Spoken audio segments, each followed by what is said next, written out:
Well, the global response is late and insufficient, and I think we're trying to catch up. But very unfortunately, the epidemic has surged ahead much faster than the global response, and so I think that's the primary problem. There are efforts now to try and mobilize, and I think they're in the right direction. The biggest challenge is not simply mobilizing the financial resources, it's also mobilizing the people, the workers at all levels of the health system that are required to help stop the epidemic. That's right. So you're saying that the response is not that very adequate.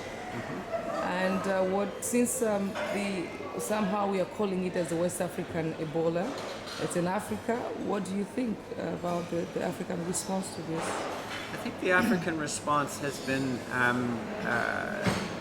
varied. I've been very impressed with what's happened in Senegal and Nigeria, where the threat of the extension of the outbreak has been snuffed out very definitively, and I think that's a testimony to strong systems. We've also seen at the same time an independent outbreak in the DRC, and again a very good response in that country. And we've seen a massive mobilization through the Africa Union in support of the epidemic in West Africa, and so I think those are all very strong positive signals.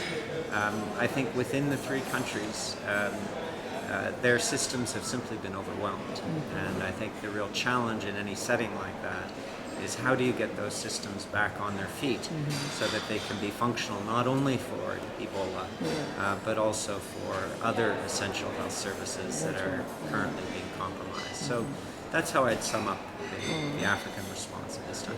So somehow there has been a response, but really as Africans, not only individual countries, since it's a kind of an African, not issue per se, although it's a global issue as well, but what is it, do you think that is the best, so far what we've done, is it best, or should we kind of do more? Oh, definitely do more. But I think the important thing is to recognize that in the continent there's a lot of strength, there's a lot of intelligence, there's a lot of capacity.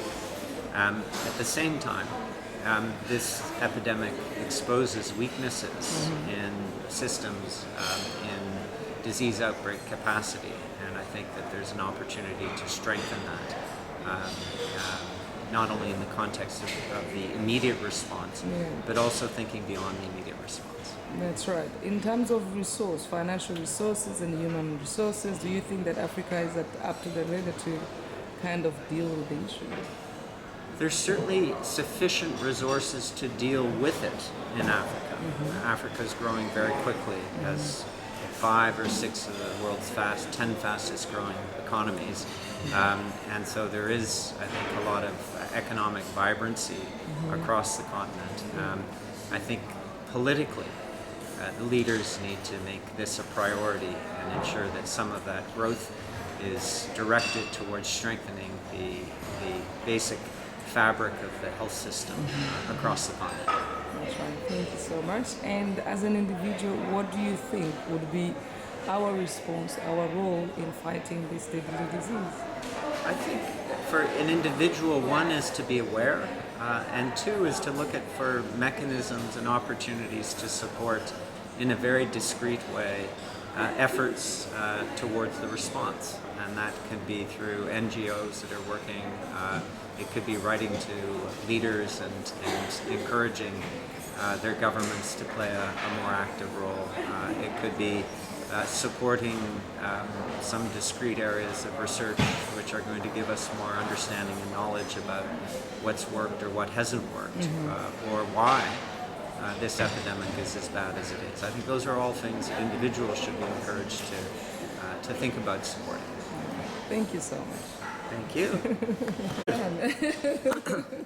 That's it. All right. So when is it?